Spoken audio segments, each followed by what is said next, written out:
Capital Ground. Ang mga person. Ito yung area nila. So, compound to sa capital.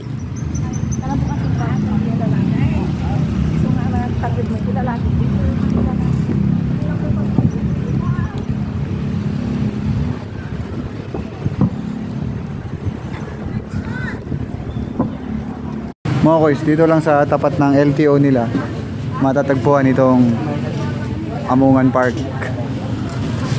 Pag pumasok ka rito mga koys, ay makikita natin dito yung parke kung saan po pwede kayong mag-outing, konting kwentuhan, upo. So, pahingahan dito mga koys. Pwede kayo dito mag-picnic.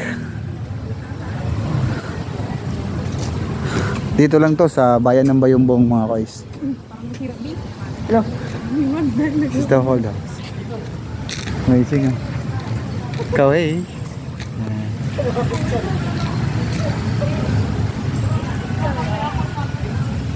So nice.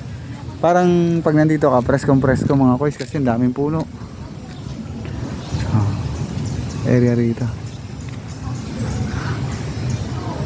So kung pupunta ka sa bayan ng Bayumbong, please include this area sa iyong mga itineraries. Alright?